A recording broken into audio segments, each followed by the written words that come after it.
ক্যামেরার lens zoom out করেও এই মিছিলের শেষ মাথা খুঁজে পাওয়া যাচ্ছে না। এটা কোনো সাধারণ মিছিল নয়, এটা নারীদের জাগরণ। ঢাকা 15 আসন অর্থাৎ জামাতে ইসলামের আমির ডাক্তার শফিকুর রহমানের আসনে আজ যা ঘটল তা এক কথায় অবিশ্বাস্য। আমরা শুরুটা ক্যাপচার করতে পেরেছি, কিন্তু শেষটা ক্যাপচার করা অসম্ভব।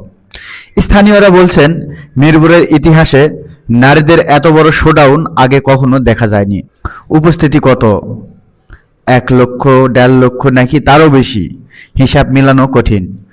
নারীরা ঘর ছেড়ে রাজপথে নেমেছেন। তাদের চোখে মুখে একটাই বার্তা, আমরা পরিবর্তন চাই, আমরা আমিরে জামাতকে চাই। এই মিছিল প্রমাণ করে নারীরা আর সাইলেন্ট ভোটার নেই, তারা এখন ফ্রন্ট লাইনের যোদ্ধা। রাজনীতিতে পারফেকশন বা দৃশ্যমানতাই সব। গতকালে এই একই আসনে বিএনপির প্রার্থী শফিকুল ইসলাম মিল্টন নারী পুরুষ মিলিয়ে মিছিল করেছিলেন, আমরা সেই ফুটেজও দেখেছি। আর আজকে শুধু নারীদের মিছিলটা দেখুন। মিল্টনের মিছিলে আজকের এই মিছিলে 10 ভাগের 1 ভাগও লোক ছিল না। বিএনপির দুর্গ বলতে খ্যাত মিরপুর আজ ধানের শীষের এই করুণ দশা। কেন জনগণ তুলনা করছে এক পাশে ডাক্তার শফিকুর রহমানের মতো জাতীয় নেতা, অন্য পাশে স্থানীয় বিএনপি নেতা? নারীরা দেখছে কার মিছিলে শৃঙ্খলা আছে আর কার মিছিলে বিশৃঙ্খলা। বিএনপির মিছিলে লোক আনার জন্য টাকা খরচ করতে হয়, আর জামাতের মিছিলে নিজের ভাড়া নিজ ইচ্ছায় আসে। এই স্বচ্ছ ভোটটাই ভোটের বাক্সে ব্যবধান করে দিবে। জামাত সম্পর্কে একটা ভুল ধারণা বা মিথ্যা ছিল যে জামাত শুধু বোরকা পরা নারীদের দল। আজকের মিছিল সেই মিথ্যাকে ভেঙে চুরমার করে দিয়েছে। খেয়াল করে দেখুন ফুটেজগুলো। বোরকা নিকাবের পাশাপাশি প্রচুর অসংখ্য নন হেজাবি নারীরাও আছে। আধুনিক নারীরাও হাতে দাড়িপাল্লা, ব্ল্যাক আর্ট নিয়ে দাঁড়িয়ে আছেন। এটাই প্রমাণ করে মানুষ এখন দল মত এবং পোশাকের ভেদাভেদ ভুলে গেছে। তারা দেখছে নিরাপত্তা কে দিতে পারবে। একজন আধুনিক নারীও রাস্তায় ইফতেজিং এর শিকার হতে চান না। দেখছেন জামাত ক্ষমতায় থাকলে তাদের এলাকায় নারীরা সবচেয়ে বেশি নিরাপদ থাকবে। তাই আজ হিজাবি আর নন হেজাবি বোনরা কাঁধে কাঁধ মিলিয়ে স্লোগান দিচ্ছে। এই দৃশ্য কি কেবল ঢাকা? এই দৃশ্য কি কেবল ঢাকার? না, একই দৃশ্য বগুড়া, যশোর, সাতক্ষীরা, খুলনা সহ সারা বাংলাদেশের নারীদের লাইন ক্রমশ লম্বা হচ্ছে। বগুড়ায় বিএনপির দুর্গে ফাটল ধরেছে, সেখানেও নারীরা জামাতের দিকে ঝুঁকছে। এমনকি তারেক রহমানের আসন বগুড়া 6-এও জামাতের সোহেল ফাটিয়ে দিয়েছেন। সাতক্ষীরায় জামাতের নারী সমাবেশ দেখে মনে হচ্ছে জনসমুদ্র। খুলনায় নারীরা বাড়ি বাড়ি গিয়ে ভোট চাইছে। এই গ্রাসরুট টেবিলের বা তৃণমূলের মহিলা যখন মাঠে নামে তখন কোনোই ষড়যন্ত্র কাজে আসে না। নারীরা সিদ্ধান্ত নিয়ে ফেলেছে, এবার তারা মার্কায় সিল মারবে, কোনো গুন্ডার কথাই নয়। বিএনপি অনেক আগে থেকেই বুঝতে পেরেছিল জামাত এবার নারী ভোটে বাজিমাত করবে। তাই তারা শুরু করেছিল ফেয়ারিং, মার্গিং বা ভীত প্রদর্শন। জামাত আসলে নারীরা ঘরবন্দি হবে, এই ছিল তাদের ন্যারেটিভ। কিন্তু ফলাফল হলো উল্টো। নারীরা ভয় না পেয়ে আরো বেশি করে জামাতের দিকে ঝুঁকছে।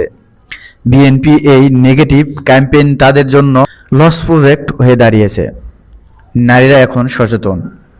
তারা ইউটিউব দেখে, তারা ফেসবুক দেখে, তারা দেখছে জামাতের ইশতেহার, নারীদের ফ্রি শিক্ষার কথা, নিরাপত্তার কথা। তাই বিএনপির ভয় দেখানো আজ কাজে আসেনি, বরং সহানুভূতি তৈরি করেছে। জামাতের প্রতীক প্রত্যেকটা জরিপ সংস্থার, সেটা দেশি হোক বা বিদেশি, সবাই একমত। বাংলাদেশের ভোটারদের প্রায় 51% নারী, আর জরিপ বলছে নারী ভোট যার ক্ষমতা তার, এবং সেই নারী ভোটের সিংহভাগ প্রায় 70 থেকে 80% এখন ঝুঁকছে জামাতের দিকে। পুরুষেরা হয়তো পলিটিক্যাল ডেবিট করে, কিন্তু নারীরা ভোট দেয় নিরাপত্তার কথা ভেবে, সংসারের কথা ভেবে। নারীরা সাধারণত সাইলেন্ট ভোটার। তারা চায়ের দোকানে তর্ক করে না, বিতর্ক করে না, কিন্তু ভোটের দিন তারা লাইন ধরে রায় দিয়ে আসে। আজকের এই মিছিল সেই সাইলেন্ট ভোটারদের সরব হওয়ার প্রমাণ। তারা রাস্তায় নেমে জানিয়ে দিল তাদের রায় কোন দিকে। কেন নারীরা ডাক্তার শফিকুর রহমানকে এত পছন্দ করেন? কারণ তার মধ্যে তারা একজন অভিভাবক খুঁজে পান। তিনি যখন কথা বলেন তখন তিনি নারীদের সম্মান দিয়ে কথা বলেন। তার বিনয়, তার ভদ্রতা নারীদের মুগ্ধ করেছে। ঢাকা 15-এর নারীরা তাকে শুধু নেতা নয়, নিজেদের পরিবারের সদস্য মনে করেন। নারীর মিছিল 12 তারিখে ব্যালটে কনভার্ট হবে, আর প্রতিটি নারী ভোটার সাথে করে নিয়ে আসবে তাদের পরিবারের আরো 2-3টি ভোট। একেই বলে মাল্টিপ্লেয়ার ইনফেক্ট। বিএনপি হয়তো হতাশায় ভুগছে, মিল্টন সাহেব হয়তো হিসাব মেলাতে পারছে না। শুধু মিল্টন কেন, সারা বাংলাদেশের বিএনপির ক্যান্ডিডেটরা কোনোভাবেই হিসাব মিলাতে পারছে না। কিন্তু বাস্তবতা হলো সারা দেশে রায় হয়ে গেছে। নারীরা জানিয়ে দিয়েছে তারা দাঁড়িপাল্লার ভোট দিতে মুখে আছে। এই স্রোত থামানো অসম্ভব। তবে স্রোত থামানোর জন্য কিছু কাজ করছে বিএনপি। তারা লোকচুরি করছে। তারেক রহমান নারীদের ম্যানেজ করতে গিয়ে কিছু ভুলভাল তথ্যও দিয়েছেন। তিনি লোভ দেখাচ্ছেন। তিনি বলছেন বিএনপি ক্ষমতায় গেলে নারীদের সর্বতনে মাতৃত্বকালীন 6 মাসের ছুটি দিবে। লিডার, একটু গুগল করুন। বাংলাদেশের সরকারি চাকরিতে মাতৃত্বকালীন ছুটি 6 মাস এবং বেসরকারি খাতে 4 মাস থেকে 6 মাস সর্বস্তনেই চালু আছে। যে আইন অলরেডি বাস্তবায়িত, সেটা আপনি নতুন করে ইস্তেহারে আনছেন কেন? এটা কি জনগণকে বোকা ভাবা, নাকি আপনার স্ক্রিপ্ট রাইটার আপনাকে ডোবাচ্ছে? নারীরা এই ঘোষণা শুনে হাসছে। যেখানে জামাত বলছে নারীদের ফ্রি উচ্চ চিকিৎসা দিবে, সেখানে বিএনপি বলছে যা আছে তাই দেব। এটাকে বলে হোমওয়ার্ক ছাড়া রাজনীতি। বাংলাদেশের নারীরা বুঝে গেছে, যিনি বর্তমান আইন জানেন না তিনি ভবিষ্যৎ গড়বেন কিভাবে। তারেক রহমানের এই ওল্ড স্কুল প্রতিশ্রুতির নারীদের মন তো পাবেই না, উল্টো হাসির খোরাক হবে। বিএনপির এখন শোকে করা অবস্থা। নারীদের মন পেতে তারা এক হাতে দেখাচ্ছে ভয় আর অন্য হাতে দেখাচ্ছে লোভ। তারা বলছে ভোট দিলে ফ্যামিলি কার্ড দিব, চাল ডাল ফ্রি দিব। কিন্তু নারীরা কি ভিক্ষুক? নারীরা সম্মান চায়, নিরাপত্তা চায়। জামাত তাদের ইজ্জত দিচ্ছে, আর বিএনপি তাদের রিলিফ বা কার্ডের লোভ দেখাচ্ছে। নারীরা এই কার্ডের লোভে ভুলছে না, কারণ তারা জানে কার্ড মানেই দুর্নীতি, কার্ড মানেই দলীয় নেতাদের পকেট ভারী করা। নারীরা দেখছে জামাত তাদের স্বাবলম্বী করতে চায়, তাদের শিক্ষা দিতে চায়, তাদের কর্মসংস্থান দিতে চায়, আর বিএনপি তাদের কার্ডের উপর নির্ভরশীল করে রাখতে চায়। তাই এই ফ্যামিলি কার্ডের টোপে নারীদের স্বয়ং বিএনপি যখন দেখছে তাদের নিজস্ব ভোট ব্যাংক হাতছাড়া হয়ে যাচ্ছে, তখন তারা মরিয়া হয়ে উঠেছে। তারা এখন হাত বাড়িয়েছে তাদের চিরশত্রু, বাংলাদেশের চিরশত্রু আওয়ামী লীগের দিকে। রয়টার্সকে দেওয়া সাক্ষাৎকারে তারেক রহমান কি বলছেন জানেন? তিনি বলছেন জনগণ চাইলে শেখ হাসিনার পরিবার রাজনীতি করতে পারবে। এটা কিসের ইঙ্গিত? এটা আওয়ামী লীগের ভোটারদের প্রতি গ্রিন সিগন্যাল। মানে তোমরা আমাকে ভোট দাও, আমি তোমাদের নেত্রী পরিবারকে সেফ এক্সিট দিব বা রাজনীতিতে পুনর্বাসিত করব। এটা বিএনপির রাজনৈতিক দেউলত দিয়া। যে ফাঁসিবাদের বিরুদ্ধে জুলাই বিপ্লব হলো, সেই ফাঁসিবাদের পরিবারকে রাজনীতিতে ওয়েলকাম জানানো শুধুমাত্র জামাতকে ঠেকানোর জন্য বিএনপি এখন লীগের ভোট টানার চেষ্টা চালাচ্ছে।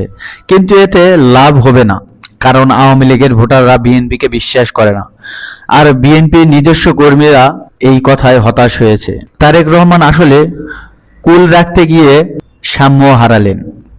বিএনপি এখন আর তাদের ট্র্যাডিশনাল ভোট ব্যাংকের উপর ভরসা করতে পারছে না। এক নারীরা চলে গেছে জামাতের দিকে, তরুণরা চলে গেছে জামাত ও এনসিপির দিকে, ধার্মিকরা তো আগে থেকেই জামাত, বাকি রইল কারা? তাই তারা এখন লিগ কার্ড খেলছে। কিন্তু ইতিহাস বলে যারা অন্যের ভোটের উপর ভরসা করে তাদের পতন নিশ্চিত।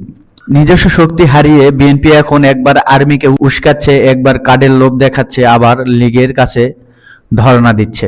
এগুলো কোনো বিজয় দলের লক্ষণ নয়, এগুলো ডুবন্ত মানুষের খড়কাটায় আঁকড়ে ধরার লক্ষণ। আজকের এই মেগা বিশ্লেষণের শেষ কথা, জনগণ এখন দুই ভাগে বিভক্ত নয়।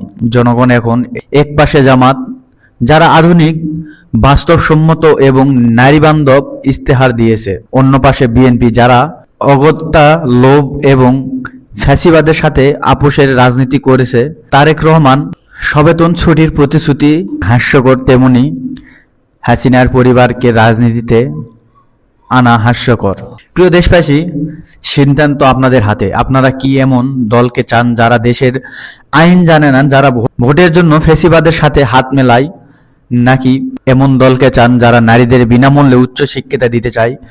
12 ফেব্রুয়ারি প্রমাণ হবে কার্ডের লোভে নয়, মানুষ সম্মানের জন্য ভোট দেয়। দর্শক, আপনি বিষয়টাকে কিভাবে দেখছেন জানাবেন আমাদের মন্তব্যের ঘরে। আর এই চ্যানেলে নতুন হলে অবশ্যই চ্যানেলটি সাবস্ক্রাইব করবেন এবং বেল আইকনটি বাজিয়ে রাখবেন। সকলকে ধন্যবাদ।